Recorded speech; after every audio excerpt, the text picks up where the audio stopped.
احمدی اپنے آپ کو مسلمان کہتا تھا اور قانون کی نظر سے اس کا کوئی ٹکراؤ نہیں تھا. کیوں کوئی مقدمہ قائم نہیں ہوا اگر قانون کا اس سے ٹکراؤ تھا؟ 10 سال تک اس قانون کی یہی تشریح چلی ہے سارے ملک میں کہ ہم تمہیں غیر مسلم سمجھتے ہیں، ہمارا حق ہے جو مرضی سمجھیں. تم اپنے آپ کو مسلمان سمجھتے ہو، تمہارا حق ہے جو مرضی سمجھو. اور یہاں بات ختم ہو گئی. تکلیف تو تھی لیکن اس میں ہمارے بنیادی انسانی حق پر چونکہ صبر نہیں رکھا گیا تھا، اس لیے احمدی اس بارے میں خاموش رہے، برداشت کرتے رہے. ضیاء کے وقت یہ ظلم ہوا ہے کہ احمدی کے لیے سچ بولنا گناہ قرار دے دیا گیا، اور یہ شریعت اسلامیہ کی سب سے بڑی حد تک گستاخی ہے. قرآن سچ کی تعلیم دیتا ہے کہ دار پر بھی سچ کہو، اور سچ کے خلاف ہر دوسری چیز جو جھوٹ سے تعلق رکھتی ہے اس کو شرک قرار دیتا ہے. تو اب سوچنے والی بات یہ ہے کہ کیا آپ سب کے نزدیک احمدی اپنے آپ کو مسلمان سمجھتے ہیں کہ نہیں سمجھتے؟ یہ سوال اٹھائیے. اگر نہیں سمجھتے تو پاگل ہو گئے ہیں جو مارے کھا رہے ہیں آپ سے اور قیدیں بھگت رہے ہیں اور قتل ہو رہے ہیں، شہید ہو رہے ہیں، مال جان قربان کر رہے ہیں، اور وہ مطالبہ نہیں مان رہے جو اس کو وہ خود سچ سمجھتے ہیں. ساری گزشتہ تاریخ اس طرح جھٹلا رہی ہے اس الزام کو، اس کا کچھ بھی باقی نہیں چھوڑتی. کوئی قوم دنیا میں جانتے ہوئے کہ ہمارا اصل عقیدہ ہے اسے تسلیم کر لینے کے نتیجے میں ہمیں ہر قسم کے فوائد پہنچیں گے، ان فوائد کو اٹھانے کی بجائے اس راہ میں قربانیاں پیش نہیں کر سکتی. بس احمدی تعامل نے ثابت کر دیا کہ جو احمدی اپنے آپ کو سمجھتے ہیں حقیقت میں سمجھتے ہیں. اور ملا کو خدا کی قسم کھا کے پوچھو اس سے کہ تم بتاؤ احمدی اپنے آپ کو مسلمان سمجھتے ہیں کہ نہیں سمجھتے، اور خدا کی قسم اگر کھا جائے تو بچوں کی قسم دلوا دو، پھر دیکھو. جانتے ہیں جھوٹ بول رہے ہیں، جھوٹوں کی کیسے میں تعریف کر دوں؟ ہر مولوی جانتا ہے کہ احمدی صدق کے دل سے اپنے آپ کو مسلمان سمجھتے ہیں، خواہ کوئی بھی عقیدہ رکھتے ہیں. اور اس کے بعد ان کو قانون مجبور کرنا کہ تم جو اپنے آپ کو سمجھتے ہو اس کے خلاف زبان سے اقرار کرو، یہ تو شیطانی تعلیم ہے، جھوٹ کی تعلیم ہے. اسے اسلام کی طرف منسوب کرنا اسلام کی گستاخی ہے. اس پر حتک عزت کے مقدمے ہونے چاہیے. تو اب بتائیے احمدی کیا اور کریں؟ اوپر کی سطح فیصلے کرتی ہے، جماعت بے اختیار ہے. اس کو تبدیل کرنے کی سب سے بڑی کوشش تو اسمبلی میں تھی، وہاں دلائل دیے گئے، اور دلائل ہم کیا دیتے.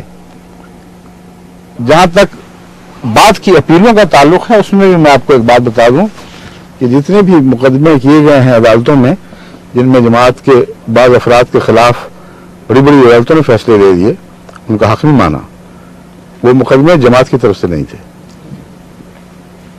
میں نے ایک دفعہ بھی سارے اپنے عرصے میں جماعت کو اجازت نہیں دی کہ جماعتی لحاظ سے کسی عدالت کے پاس پہنچیں اور اپنا مسلمان ہونا تسلیم کروائیں. اس کی وجہ یہ ہے کہ ہمارے اس موقف کے خلاف ہے. ہم سچے لوگ ہیں، جس بات پر قائم ہو دیانتداری سے اس پر قائم رہتے ہیں. یہ پانے کی ضرورت نہیں. ٹھیک ہے، ہمارا موقف یہ تھا کہ دیکھو اگر تم کہتے ہو کہ اسمبلی میں فیصلہ ہونا چاہیے اور اسمبلی کو حق ہے کہ جس کو چاہے جو چاہے قرار دے دے، تو یہ پہلے ایک سیاسی اصول تسلیم کرنے کی بات ہے. سوال یہ اٹھتا ہے کہ کس اسمبلی کو حق ہے؟ کیا سیاست دنیا کی کسی اسمبلی کو حق دیتی ہے کہ سیاست کے دائرے سے باہر جا کر دنیا کے کسی مذہب کی طرف منسوب ہونے والے انسان کے متعلق یہ فیصلہ کرے کہ جو وہ کہتا ہے اسے یہ کہنے کا حق ہے کہ نہیں،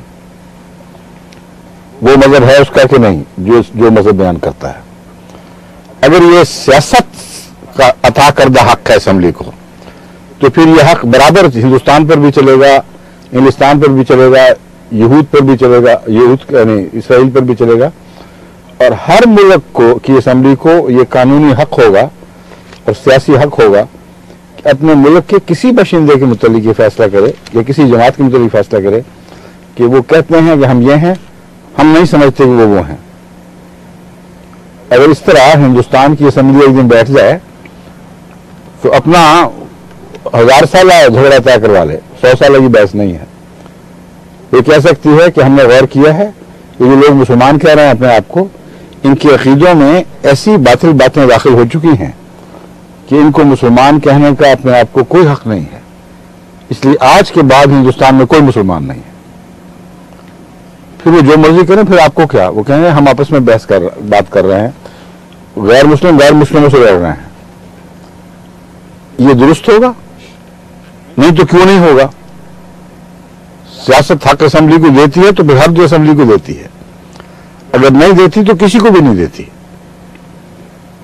اگر اس بات کو اور آگے چلا کر دیکھیں، کسی اسمبلی میں کس کی اکثریت ہے، یہ بحث اٹھے گی۔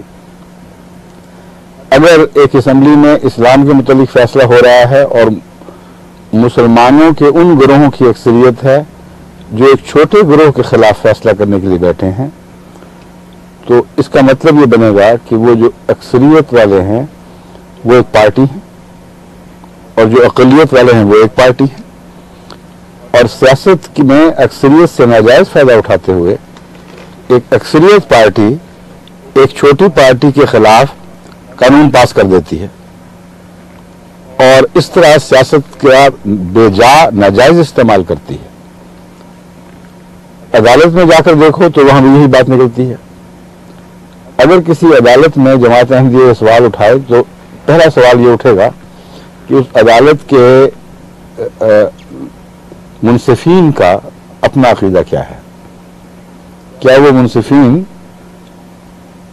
جماعت پاکستان کے ان مسلمانوں سے تعلق رکھتے ہیں جن کے نزدیک جماعت احمدیہ کافر ہے، یا ان مسلمانوں سے تعلق رکھتے ہیں جن کے نزدیک جماعت احمدیہ مسلمان ہے۔ اگر وہ ان لوگوں سے تعلق رکھتے ہیں جن کا عقیدہ یہ ہے کہ جماعت احمدیہ مسلمان ہے، تو ان کے لیے عدالتی کارروائی کے بعد اس کے سوا چارہ کوئی نہیں کہ یا تو خود اپنے آپ کو غیر مسلم کہلوانے کے لیے تیار ہو جائیں اور جماعت کے حق میں فیصلہ کر دیں، یا اپنے عقیدے پر قائم رہیں اور اپنے عقیدے کا فیصلہ کریں۔ انصاف کی بحث کہاں سے آ جائے گی؟ انصاف کی بحث کا تو موقع ہی کوئی نہیں، پارٹیاں ہیں دو، عدالت فریق ہے، اور اگر کوئی احمدی جج آ جائے تو کیا آپ اس کا فیصلہ مانیں گے؟ عدلیہ میں 2 گز کہاں سے ہو گئے؟ میں کہتا ہوں جو احمدی جج ہیں ان کو اکٹھا کر کے ان کا ایک پینل بنا لو اور ایک فیصلہ ان کے سے کروا لو اور ایک فیصلہ غیر احمدی ججوں سے کروا لو، پھر دیکھو کیا فیصلہ ہوتا ہے۔ کیا خیال ہے تمہارا کہ احمدی جج بھی فیصلہ یہی دیں گے جو غیر احمدی جج دیں گے؟ ظاہر بات ہے کہ اگر وہ دیں تو ساتھ ہی مرتد ہو کے جماعت کو چھوڑ کے جائیں گے، اور جو تمہارے جج ہمارے حق میں فیصلہ دیں گے وہ مرتد ہو کے نکل جائیں گے باہر، اور اگر وہ دے بھی دیں تو تم ان کو مانو گے نہیں۔ یہ تسلیم شدہ بات ہے، ناممکن ہے کہ تم ان کے فیصلے کو قبول کر لو۔ تو کس عدالت کی طرف جائیں؟ کیا سکھ جج بنائیں یہ فیصلہ کرنے کے لیے؟ یہ اصولی بات ہے۔ یا ہندو جج بنائیں یا عیسائی جج بنائیں؟ اگر اس اصول کو تسلیم کر لو تو پھر ہر جگہ دنیا میں یہ چلے گا کہ اگر اسلام کے متعلق 2 فریق جھگڑا کرنے والے ہوں، جیسا کہ اب شیعہ سنی کی مثال سامنے ہے، شیعہ کہتے ہیں ہم پکے سچے مسلمان، یہ جھوٹے مسلمان، سنی کہتے ہیں ہم پکے سچے مسلمان، یہ جھوٹے مسلمان، تو ان کا فیصلہ یا تو پنجاب کی عدالتوں میں لے جایا جائے، مشرقی پنجاب میں، یا پھر ہندوستان کے ان علاقوں میں لے جائے جہاں کٹر ہندو، بمبئی میں، کاٹھیا واڑ میں کہیں لے جاؤ اور ان سے فیصلہ کرو بھی تم بتاؤ، ہمیں نہیں پتہ لگتا۔ یہ 2 فریق مجبوری ہے ہمارے درمیان فیصلہ کر دو، اور اگر وہ منظور نہ ہو تو پھر عیسائیوں کے پاس لے جاؤ فیصلے، عیسائی حکومتوں سے کہو، کیتھولک روم ہے وہاں چلے جاؤ، ویٹیکن کے پاس چلے جاؤ، پوپ صاحب سے درخواست کرو کہ بھئی ہمارے درمیان فیصلہ بڑا مشکل ہو گیا ہے، اگر ہمارے جج فیصلہ کریں گے وہ شیعہ ہوئے تو سنی اعتراض کریں گے.